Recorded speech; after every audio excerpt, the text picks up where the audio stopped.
কিন্তু আমরা 58 জনকে আমরা আইডেন্টিফাই ইতোমধ্যে আমরা করতে পেরেছি, আর বাকিদের আমরা আইডেন্টিফিকেশনটা আমরা সম্ভব হয়নি। কিন্তু আমাদের তালিকা হচ্ছে 61 জন। এটা ওয়াইড স্প্রেড এবং টার্গেটেড একটা কিলিং, এবং সেখানে সুপিরিয়র রেসপন্সিবিলিটি আছে, লোকাল পারপেট্রেটরদের ইনভলভমেন্ট আছে। আপনি একদম পরিকল্পিতভাবে হেফাজতে ইসলাম যখন ব্লগারদের বিরুদ্ধে তারা প্রতিবাদ জানিয়ে আসছিলেন, বিভিন্ন রকম যখন তারা নানান সমাবেশ করতেছিলেন, তখন রাষ্ট্রের সর্বোচ্চ জায়গা থেকে এই জনগোষ্ঠীকে, আমাদের এই হেফাজতে ইসলামের মতো এই সংগঠনটিকে তখন একেবারে নিঃশেষ করে দেওয়ার জন্যে তারা নানান পরিকল্পনা গ্রহণ করলেন, এবং তারা কোনোভাবেই তাদেরকে কোনো সমাবেশ করা বা তাদের এই প্রতিবাদের জায়গাটা পর্যন্ত তারা যাতে করতে না পারেন, সেই বিষয়ে রাষ্ট্রের পক্ষ থেকে এরকম একটা পরিকল্পনা তারা নিয়েছে। আপনারা দেখেন 5 তারিখে 5ই মেতে তারা বিভিন্ন জায়গায় তাদের সমাবেশ স্থল কিন্তু তাদের পরিবর্তন করতে হয়েছে, তাদের কোথাও তারা বসতে দিচ্ছে না, এবং সেটি হচ্ছে একেবারে সরকারের চূড়ান্ত জায়গা থেকে। অবশ্যই এটা একটা সিস্টেমেটিক অফেন্স, এবং সেটা শুধু ঢাকায় না, নারায়ণগঞ্জে ঘটেছে, কক্সবাজারে ঘটেছে, চট্টগ্রামে।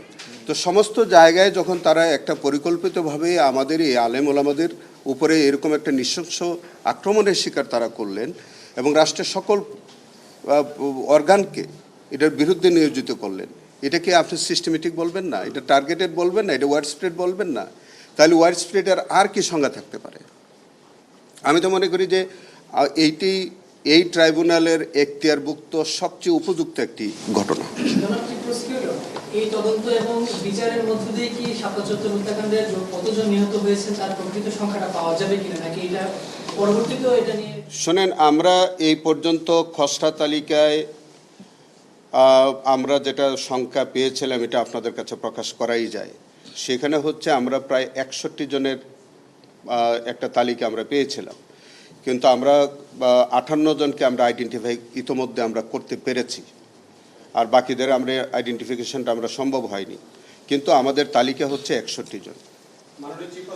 এখানে একটু আমি কারেকশন দিচ্ছি, সেটা হলো যে আসলে নিহতদের যে সংখ্যা, এই সংখ্যাটা সেই সংখ্যাটাই আসছে আমাদের আলোচনাতেও এবং এই তদন্তের মধ্যে দিয়েও, যাদের তথ্য সংগ্রহ করা সম্ভব হয়েছে। আমরা আগাগোড়াই বলছি যে এখানে অনেক মিসিং আছে, যে একেবারে ডেড বডি মিসিং, যাদের কোনো হদিসই নাই।